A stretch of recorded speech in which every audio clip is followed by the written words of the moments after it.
about these. It's okay if you didn't look at it. But I know what you're talking about. I'm gonna pull it up.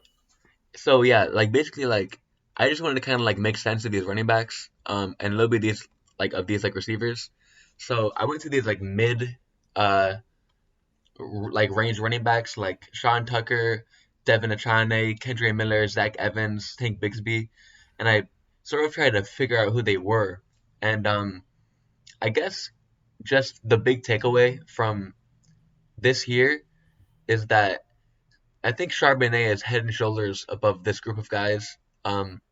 Which I don't know if that was a question for people coming in, but um, I know my dad was like particularly curious about that. So there's that. But also, Sean Tucker and Devin Achane are guys I really want.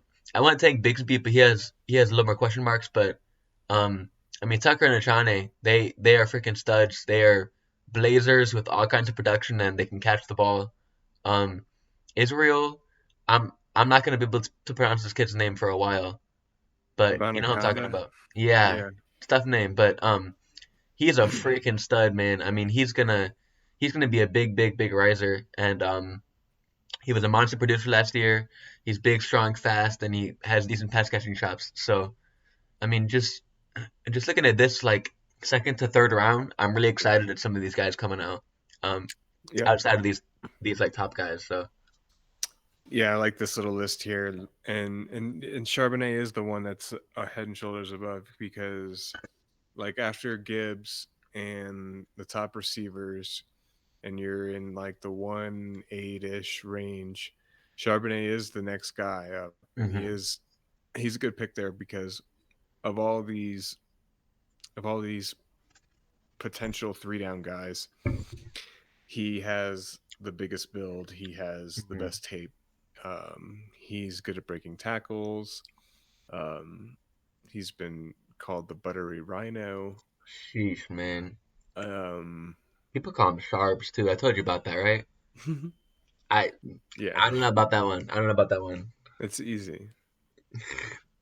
But Um, I mean, he's big, strong, fast, and he has hands. So mhm. I mean, what else do you want on a running back? You know?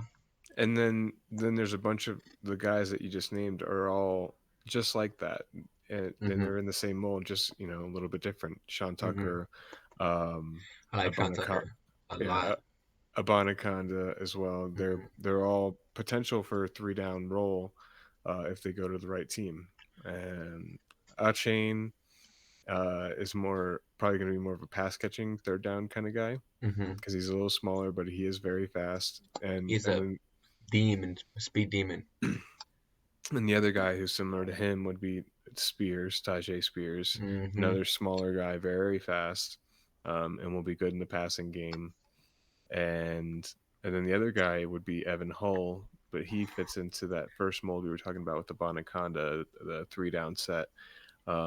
And he's shown that he can carry workload, and he's got pass catching chops as well. So again, someone who, depending on where he lands, we see, we shall see. But I, those are the names to definitely look out for. right. And I was just gonna quiz you. It's funny you bring that up. I was just gonna ask you about a couple guys, and you mentioned a couple of them. One, Evan Hull, because he's been a riser that I've seen lately. Um, Hmm. it seems like he's moved up a couple rounds even. Like it seems like he was not on a lot of people's radars, now he is. Um, Okay. but also Dwayne McBride and Chase Brown are two guys that I was interested in. Um, Okay. Why? so I didn't have time to look into either of them particularly much, but they have names that I've seen on Twitter that I wanted to like look into. Okay. And for the case of Dwayne McBride, he strikes me as a grinder. I don't believe he had athleticism scores out yet, which is kind of weird, but he struck me like as like a grinder, like not like much of a pass catcher, but he's a smaller school guy with like a heavier build that can make some waves. And then Chase Brown, I need to look into more, but he was like another back that people were having like top 10 buzz around that I need to look into. So along with Spears and Hull and that group of guys, I feel like those are worth mentioning as names. Okay. Dwayne McBride. I think it's from UAB. I could be wrong. It's a smaller school, but Okay. But Um, well, where would they need to go? Tell me that. oh man, see, that's where it's so hard, and I'm gonna be reliant upon the NFL to see if these guys are actually quality picks. Um, I think Dwayne McBride could be a like uh this kind of sounds disrespectful, but like a Damian Pierce, Tyler Algier type, where he's not getting a bunch of receptions, but I could see him being the lead running back on an offense, um, especially year one. I don't know about Chase Brown because, like I said, I haven't like looked him too much, but I wish I could look up his like player profile real quick and see what he's about. But um, Dwayne McBride has a 30 BMI. He's 5'10", 215. hmm And Chase Brown, yeah, Dwayne McBride was like a thicker guy, and I liked his he BMI. lo- So he looks thicker. He went to UAB. hmm He's still very young, 21. nice. And then who's your boy? Chris Rodriguez, right, from Kentucky. Yeah, I just liked his running style. I liked how he was hmm like, I ain't taking no shit, you know. Here I hmm come. NFA. I'll Chase Brown. I'm 30 gonna. BMI also. He's Oh 5'10", really? 209. Yeah, 5'10", 209 from Illinois. Okay. But he's Okay, yeah. already 23, but he's got good scores. He has 4.4, 40-yard Nice. dash, uh 95th percentile burst, and he was good on the bench, 25. I'll take Yeah, him. not bad, not bad. We'll see. Again, we got to see if they got to get into camp. They got to hmm show that they can block, and then they can get on the field. All these guys. hmm Bijan is the only lock to get on the field day one. Man, he It's is he is just unbelievable, man. he's insane. He's Like I don't know if I've seen as much hype on a prospect ever in never, my lifetime, you know? and it's Um like, and it could get higher if he yeah. lands on the right team. If he goes to like where could he go that everyone will just go insane? Oh my God. I If mean, he went to if he went top 10 to someone, they would give him crazy draft capital. Like him on the Falcons. But what if he landed like with the Chiefs? Oh my God, dude. I mean, that'd be Dynasty RB1 for the next decade. I don't know what to say, man. Just But like get to use them as as little as they want. I don't know. That's so right. weird. That'd be so weird. I don't know. Who I'm So, trying to so think who else like. here's here's two names that we can talk about. What Um, if he goes to Dallas? Dallas. See, I don't know about that because Because they just paid yeah, Pollard. yeah. I mean, plus I want to be on the Pollard train. Like I don't know. it would be a very Dallas pick. I will say that. Where's his deal? Because the deals always sound better than they really are, and maybe it's easy for them to get out, or maybe it's like I don't know. I don't know. Maybe Jerry Jones is just like crazy, We've and known that though. he'll just do something like that and draft Bijan. Who else? Who else? Would yeah, who needs a running back? I do think I wouldn't be surprised if the Falcons draft a running back at some point. And I let Algier and much of the next guy, but They that I don't know. They probably should get a quarterback first, yeah, or I mean, unless they need a bunch of shit. And they need a yeah, whole lifestyle change. I don't think drafting a running back early is a good idea for that team. I think they need to Mhm. certainly address other positions and build a better core. Because Can we again, it's a short shelf life player. for So running backs? if you're Yeah. going to spend so much capital, you need to spend it on a long shelf life player, hmm a lineman, for example, An edge, edge, even a tackle. a cornerback, a receiver, something.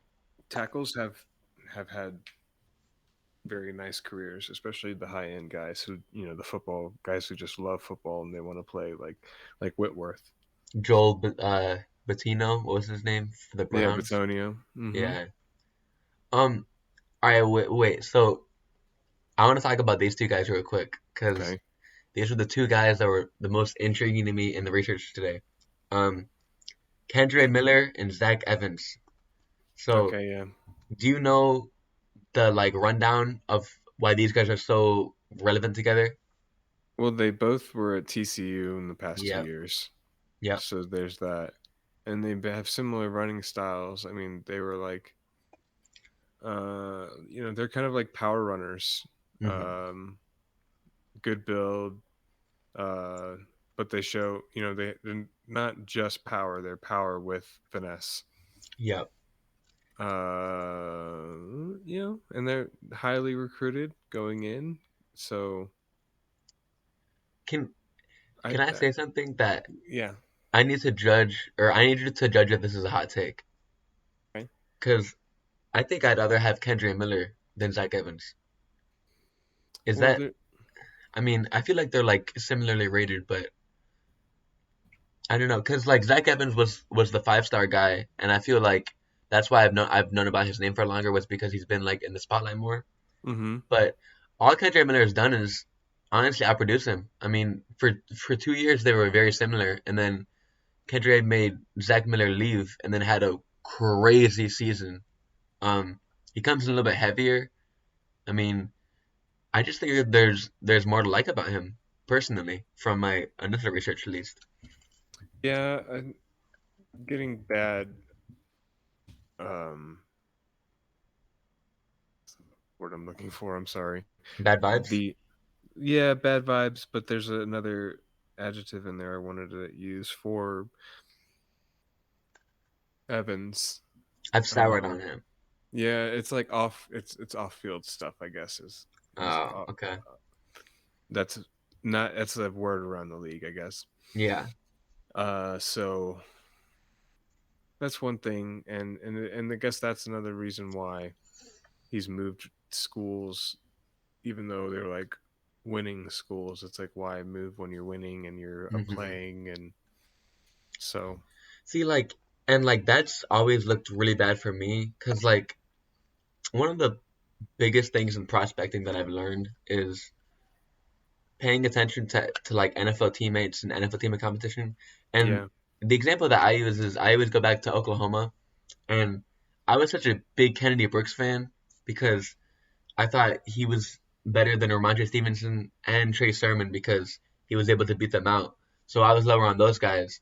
But then you can extend that to like the North Carolina guys where I was like, you can't draft Michael Carter because Javante Williams was way better than him. And then Mm-hmm. like you could use that same logic for Bijan and Rashawn Johnson. And that's something that like I feel like I'm gonna need to get more reps in like in the process to like nail down. But it's just always really concerning to me when there's only 32 backs in the NFL that are starting at backs, and if you can't beat out your college teammate, you're probably fucked. You know what I mean? So Yeah, I definitely don't know, behind the eight ball when it comes to that. but I mean that's just a philosophical point, I guess, more than anything. Yeah, I mean, but then you could be I mean, Roshan is. It's not fair to be the backup to Bijan, is it? No, because